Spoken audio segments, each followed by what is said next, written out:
She touched my hand and showed me her galaxy. The stars looked different through the observation deck of the research station orbiting Neptune, and Lieutenant Amy Carter had seen them every night for 3 months. But tonight they seemed to whisper, secrets she could not understand. The alien vessel appeared without warning, and it was nothing like the warships from the old films back on Earth, because this ship moved like liquid silver and seemed to breathe with its own gentle light, and when it docked with their station, Amy felt her heart hammer against her ribs with equal parts terror and wonder. She was the only officer on duty when the airlock opened, and the being that stepped through made her forget how to breathe properly.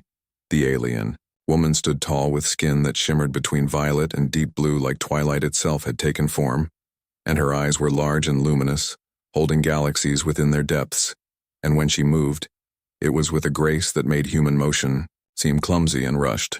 Amy raised her hand in what she hoped was a universal gesture of peace, and the alien tilted her head in a way that seemed curious rather than threatening. Hello, the alien spoke, and her voice was like wind chimes in a summer breeze, and Amy realized with shock that she understood the words perfectly. My name is Lyra, and I come seeking understanding. Amy swallowed hard and tried to find her voice, and when she finally spoke, her words came out steadier than she expected. I am Amy, and you are welcome here, though I should warn you that humans might find your arrival surprising. Lyra smiled, and it transformed her face into something breathtaking, and she took a step closer, and Amy noticed that she was at least a foot taller and seemed to glow faintly in the dim station lighting. Your people have been broadcasting into space for so long, and we have listened to your music and your stories and your desperate hopes that someone would answer, and I have studied your kind more than any of my people, and I wanted to meet you myself. Amy felt something warm bloom in her chest, and she gestured toward the observation lounge, because protocol said she should alert the commander, but something deeper told her this moment was meant to be private and sacred. Would you like to see our view of the stars, she asked, and Lyra nodded with that same gentle smile. The lounge was empty, and the massive windows showed the vast darkness of space, punctuated by countless points of light, and Lyra moved to the glass and placed one long-fingered hand against it. Your star is so young, she whispered, and your planet is beautiful and fragile. And I have watched your transmissions and seen your wars and your art and your capacity for both cruelty and kindness, and I wanted to understand how one species could contain such contradictions.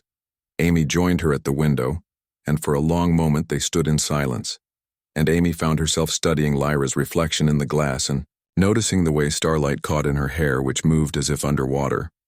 We are complicated, she finally said, and I think maybe that is what makes us human, and we make mistakes and we hurt each other, but we also love fiercely and create beauty from pain, and we never stop reaching for something better. Lyra turned to look at her, and those galaxy eyes seemed to see straight through to her soul. Your people call stories like this HFY, she said softly. And humanity first.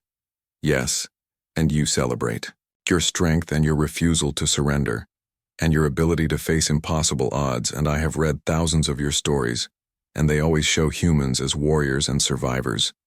Amy felt her cheeks warm because she had written some of those stories herself in her spare time and posted them anonymously to the station network.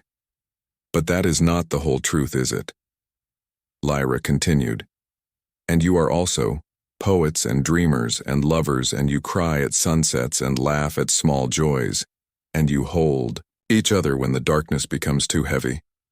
Amy felt tears prick her eyes, and she did not know why this alien stranger could see so deeply into what it meant to be human. Lyra reached out slowly, and Amy watched as that violet hand moved through the space between them, and when Lyra's fingers touched her own, it was like completing a circuit she had not known was broken.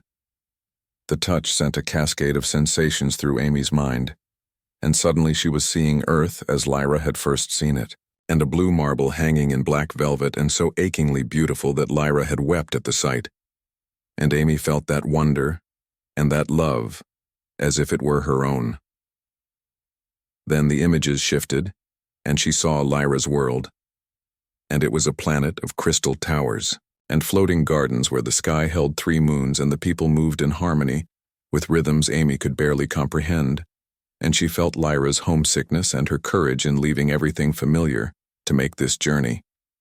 The connection deepened, And Amy saw herself through Lyra's eyes, and she saw a young woman with brown hair, pulled back in a regulation bun, and tired eyes that still held hope.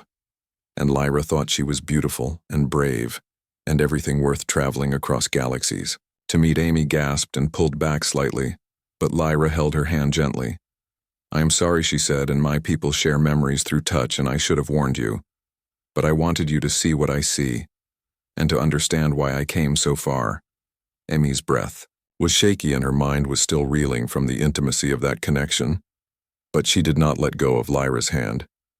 "Show me more," she whispered.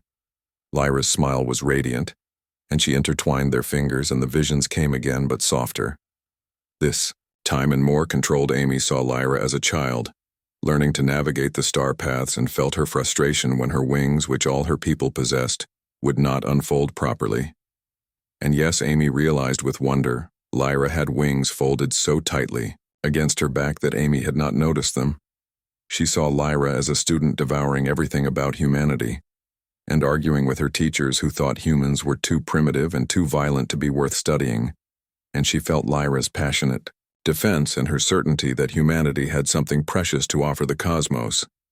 She saw Lyra volunteering for this mission, and being chosen despite her youth, because her understanding of humans was unmatched, and she felt Lyra's nervousness as her ship approached the station, and her relief when Amy had smiled at her. And underneath it all, Amy felt something that made her heart race, because Lyra had not come just as a scientist or an ambassador, but as someone who had fallen in love with humanity through their broadcasts and their stories and their stubborn hope, and she had wanted to meet them and touch them and understand them not as specimens, but as equals, and perhaps as friends or something more. When the connection faded, Amy was crying, and she did not try to hide it. "You came all this way," she said, "and just to meet us." Lyra brushed a tear from Amy's cheek, and her touch was gentle and reverent. "I came to meet you," she corrected softly, "and I have studied humanity for years, and I have learned your languages and your customs and your history. And when I saw your picture in the station roster, I knew I had to come, and I know this sounds strange to human ears, but my people believe in soul recognition, and I recognized you before we ever met." Amy laughed, and it was watery but genuine. "That is the most romantic thing anyone has ever said to me, and also possibly the most terrifying, because I am just a lieutenant on a research station, and I file reports and monitor equipment, and I am nobody special." Lyra's eyes flashed with something fierce. "You are a writer," she said, "and you tell stories about humanity's strength, and you dream of first contact, and you look at the stars with longing, and you are kind to the station, Cat, even though she scratches you and you call your mother every week, even though the transmission delay makes conversation difficult, and you are exactly who I hoped to find." Amy felt her world tilt because Lyra had seen her, and truly seen her, and not just the uniform or the job, but the person underneath. The station intercom crackled to life, and Commander Peterson's voice filled the lounge asking if everything was secure, and Amy knew she should respond, and she should alert the entire crew that first contact had been made, but instead she looked at Lyra and asked, "What happens now?" Lyra's wings finally unfurled, and they were magnificent, and they caught the starlight and reflected it in patterns that made Amy think of Aurora Borealis, and Lyra smiled. "Now I ask if you would like to see my galaxy," she said, "and not through transmitted images but in person, and my people would welcome you, and we could learn from each other, and I could show you wonders that humans have only dreamed of, and if you choose to return home I would bring you back safely. But I hope you might want to stay and explore and maybe write new stories about a different kind of first contact." Me thought about her life on the station and the endless routine, and the loneliness she pretended not to feel, and she thought about her stories where humans were always the strong ones and the survivors, and she realized that maybe the strongest thing she could do was trust and reach out and take the hand of someone who had crossed galaxies to find her. She looked at their joined hands and at Lyra's hopeful face and at those wings that promised flight and freedom, and she made her choice. "Show me everything," she said. Lyra's joy was palpable, and she pulled Amy close, and her wings wrapped around them, both creating a cocoon of warmth and light. And Amy felt safe and seen, and more alive than she had ever been. The station would manage without her, and Earth would spin on, and other humans would make other contacts, and write other stories, but this moment belonged to her and to Lyra, and to the impossible, beautiful reality that someone had loved humanity enough to cross the void, and that Amy was brave enough to cross.